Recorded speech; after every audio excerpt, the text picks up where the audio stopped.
toutes, bonjour à tous. Avant de s'attaquer à notre exercice sur l'estimation de la moyenne par intervalle de confiance et dans le cas où l'écart type est connu, d'abord je vais vous faire une présentation, un petit résumé de ce que nous allons faire, c'est-à-dire vous montrer la formule que nous allons appliquer, ou les formules. Qu'est-ce qu'il faut savoir? On est dans le cadre de l'estimation. L'estimation, c'est ce qu'on appelle les statistiques inférentielles. À partir des variables statistiques calculées de l'échantillon, nous allons estimer certains paramètres inconnus de la population. Ça peut être la moyenne à estimer, la proportion ou l'écart type à estimer. On avait dit qu'il y a d'abord l'estimation ponctuelle, ce qui n'est pas le cas de cette vidéo. Il y a l'estimation par intervalle de confiance.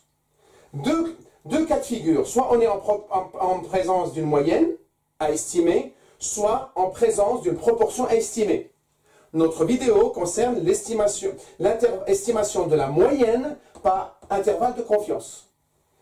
Maintenant, on doit estimer la moyenne. Il y a deux cas de figure. Est-ce que l'écart type de la population est connu ou est-ce que l'écart type de la population est inconnu?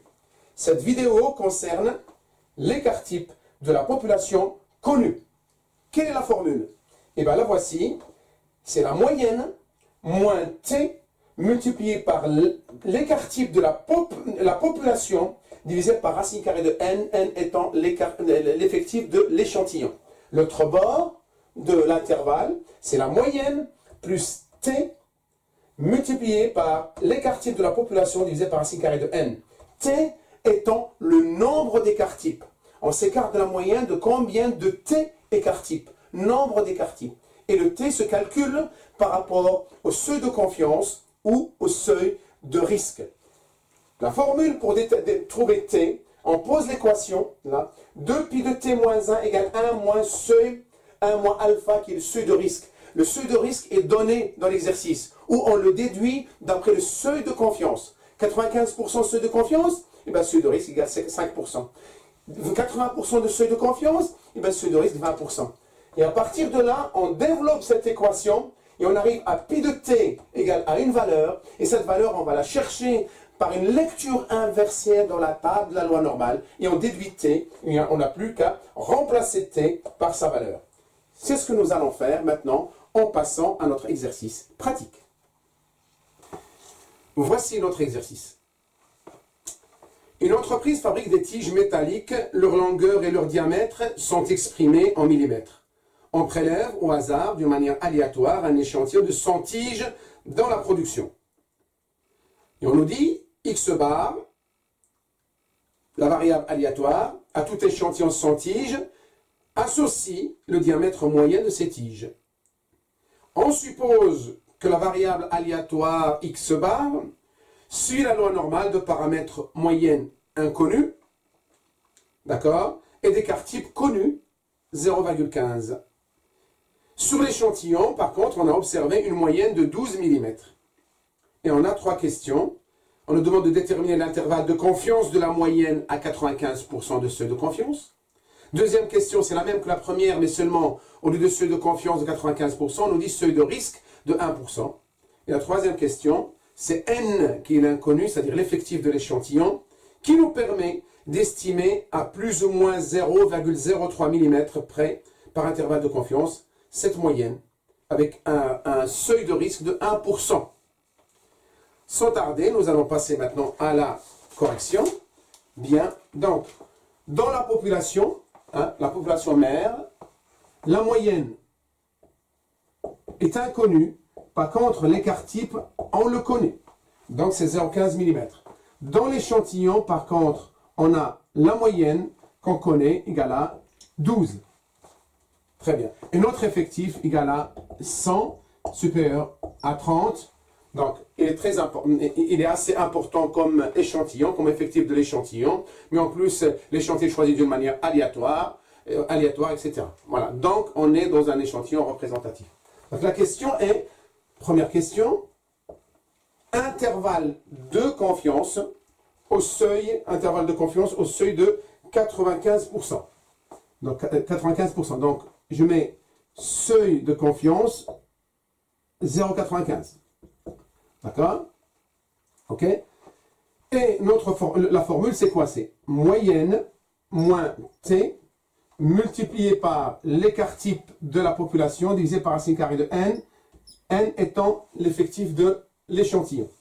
Et l'autre bord de l'intervalle, c'est moyenne plus t multiplié par écart type de la population divisé par racine carrée de n. Voilà notre intervalle qu'on doit résoudre, remplacé par leur valeur. Tous les éléments sont à l'intérieur. Qu'est-ce que je dois calculer là, dans cet intervalle? Eh bien, je dois calculer t et je dois calculer l'écart type de l'échantillon. Ça, c'est l'écart type de l'échantillon. Et bien, je vais le faire là. D'abord, l'écart type de l'échantillon, c'est-à-dire racine et écart type de la population divisé par racine carrée de n. Je le calcule tout de suite là, comme ça facilite la tâche. Donc, ça fait quoi? Ça fait 0,15 divisé par racine carrée de 100. D'accord? Racine carrée de 100. Donc ça, je peux le calculer. Comme ça me fait, hop, voilà, ça fait 0,15 divisé par 10. Racine carrée de 100, c'est 10. Et ça me donne 0,015. Oui, voilà. Donc là, dans mon intervalle, je peux remplacer les deux écarts types de l'échantillon par 0,015. Il me reste à trouver t. Comment je trouve t? T se calcule par rapport au seuil de confiance. Seuil de confiance, c'est 0,95. Et bien voilà ce qu'il faut écrire tout de suite. Je n'ai pas besoin de vous le démontrer. Hein. Donc, automatiquement, pour trouver t, vous écrivez ça. 2pi de t moins 1 égale 0,95. Oui, vous écrivez ça. Automatiquement. Et vous allez développer ça. Donc, vous verrez que 2pi de t égale 0,95 plus 1, ça fait 1,95. Pi de t égale 1,95 divisé par 2. Je vais vite. Hein. 0,95 plus 1, 1,95 divisé par 2, et on trouve pi de t. Donc pi de t égale 1,95 divisé par 2. Ça, on trouve que pi de t égale 0,975. Vous trouverez 975. Eh bien, il suffit d'aller dans la table de la loi normale. Dans la table de la loi normale, là, vous cherchez 0,975, là, et vous verrez que au niveau horizontal, vous prenez la valeur, plus ce qui correspond au niveau vertical, et vous trouverez que t égale 1,96. Je répète, dans la table de la loi normale, vous cherchez 0,975. Dès que vous avez trouvé le 0,975, vous trouvez la valeur qui correspond au niveau horizontal, plus la valeur qui correspond là-bas au-dessus, au niveau vertical. Vous additionnez les deux, vous trouvez 1,96. Eh bien, nous avons tout maintenant pour répondre à la question et établir notre intervalle de confiance. Donc, j'efface là, hop. Donc, notre intervalle de confiance égale, donc la moyenne, on l'a, parce que la moyenne c'est 12, donc automatiquement la moyenne de la population c'est 12, hein, d'après la loi des moyennes, la loi d'échantillonnage. Donc 12 moins t, on a dit c'est 1,96, multiplié par, on l'a déjà trouvé l'écart type 0,015. Et l'autre côté, l'autre bord de l'intervalle, ça fait 12 plus 1,96 multiplié par 0,015. D'accord? Et avec une bonne utilisation de la calculatrice, vous trouverez que l'intervalle de confiance égale 11,97 et 12,03. Voilà. Vous voyez, voilà notre intervalle de confiance et nous avons répondu à la première question. Donc, vous voyez, il faut juste respecter cette procédure, cette méthode de travail, faire attention avec l'utilisation de la calculatrice et il n'y a aucun problème. Et nous allons passer maintenant à notre deuxième question. Donc, je vais effacer. Deuxième question. Hop.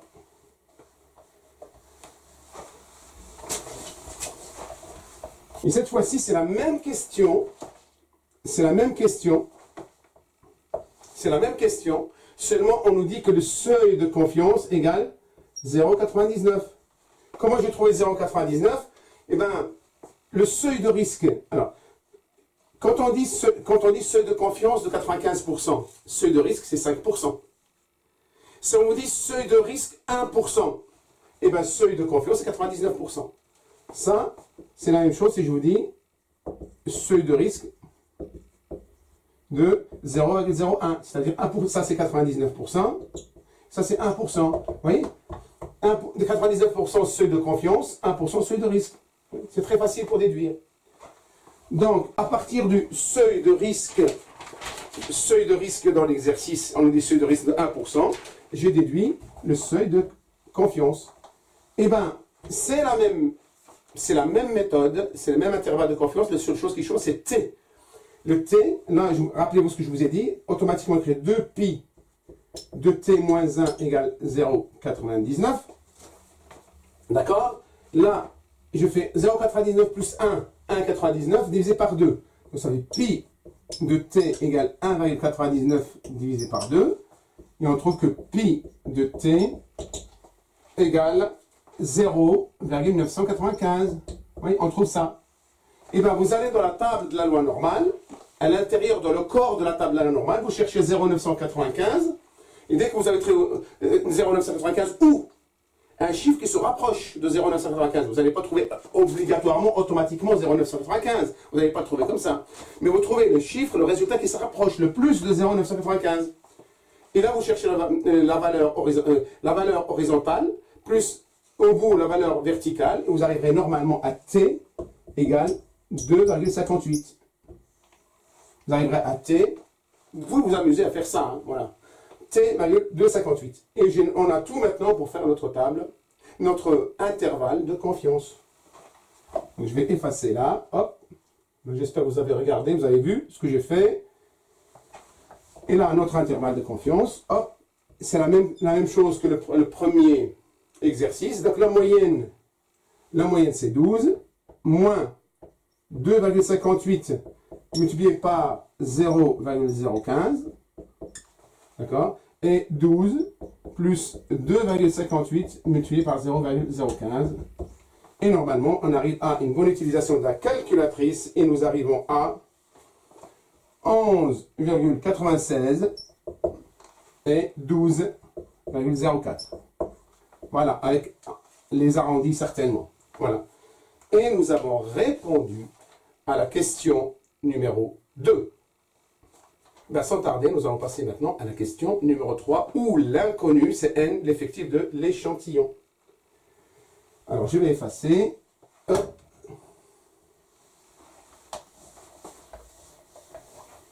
Voilà. La troisième question. Dans la troisième question, on nous dit quelle doit être la taille minimale n pour estimer la moyenne à plus ou moins 0,03 mm près par intervalle de confiance. C'est-à-dire en fait, la moyenne, on enlève 0,03 mm d'un côté et on ajoute 0,03 mm de l'autre. C'est-à-dire, on veut calculer, on a la probabilité de, la moyenne c'est 12, moins 0,03 mm, hein, la variation à gauche et à droite, hein, voilà, millimètres. Donc notre variable, et c'est-à-dire la variable aléatoire x est comprise entre 12 moins 0,03 et 12 plus 0,03. Je dois calculer cette probabilité-là. Ça fait en fait, je veux calculer la probabilité de 12,03, plutôt là, 12 moins 0,03, ça fait 11,97. Et là, c'est 12,03. Voyez? Voilà. D'accord? Donc là, à partir de là, je fais appel à la loi centrée réduite. Mais attention, n est inconnu parce que c'est n que je dois trouver.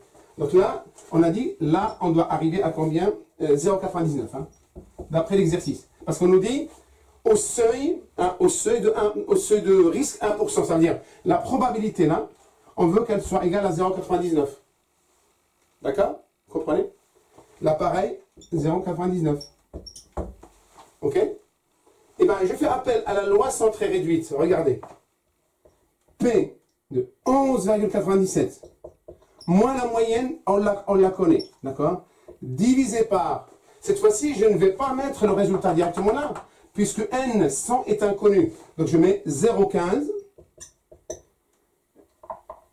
racine carrée, en fait, racine carrée de... Hein, non, voilà, excusez-moi. Donc 0,15 divisé par racine carrée de n. N étant l'inconnu. Je fais la même chose. Hein. T. Et là, de ce côté-là, j'ai 12,03 moins 12 divisé par 0,15 divisé par racine carrée de n. Vous voyez? Et ça, à 0,99. Vous voyez? N est l'inconnu. Je vais effacer au-dessus pour continuer mon calcul. Maintenant, j'ai tout pour calculer. Voilà. Alors, je vais développer ça. Donc, en même temps, je vais le calculer. Donc, je vais 11. Hein, 11,97 moins 12. Ça nous, alors, si je fais ça, si je développe ça, ça fait... Regardez, je l'écris là. Ça me fait P2. 11,97 moins 12 divisé par 0,15 multiplié par racine carrée de n. Vous voyez, je multiplie par l'inverse. 11,97 moins 12 multiplié par l'inverse. Hein, c'est une méthode de calcul. Multiplié par racine carrée de n divisé par 0,15. Et on trouve ça. OK? T est la même chose là. 12,03 moins 12 sur 0,15 racine carrée de n. Hein?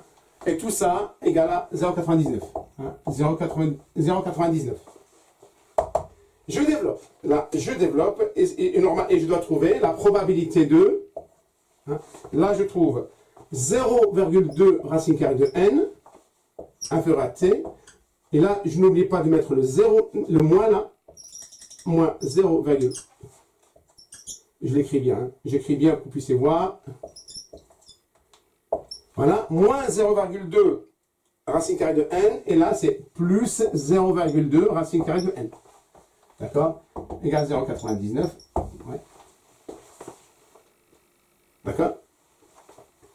Et bien regardez, quand on a ça, regardez, c'est comme si on avait, je vais effacer en bas, c'est la suite. Hein.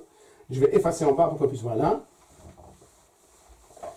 On a moins A inférieur à T plus A. Rappelez-vous, ça c'est 2 pi de A moins 1. Vous voyez? 2 pi de A moins 1. C'est ce que je vais appliquer là, vous voyez? Donc le A, c'est tout ça. C'est tout ça le A. C'est tout ça le A. Ok? Donc je vais appliquer cette règle là. Donc ça fait 2 pi de 0,2 racine carrée de n moins 1 égale 0,95. Vous voyez?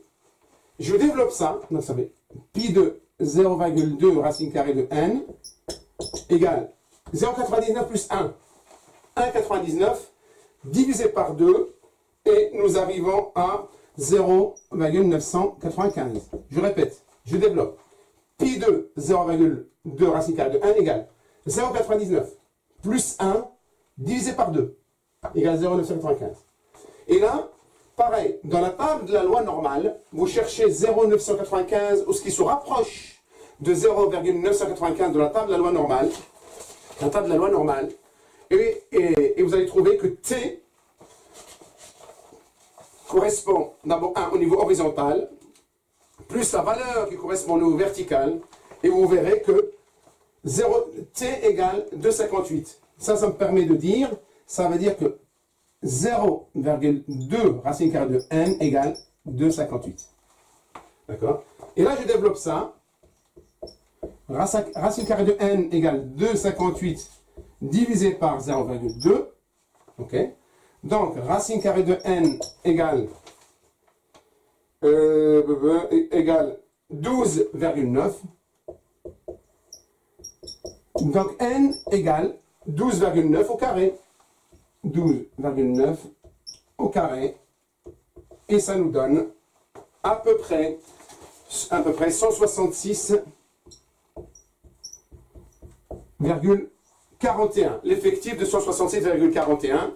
Eh bien, un effectif ne peut pas avoir de virgule. Eh bien, vous arrondissez Et là, vous arrondissez. On va arrondir, allez, soit 166, 167. Mais moi, j'ai tendance à arrondir à 167. Hein, parce qu'il ne peut pas y avoir 0. C'est quoi? J'essaie juste de trouver c'est quoi comme effectif.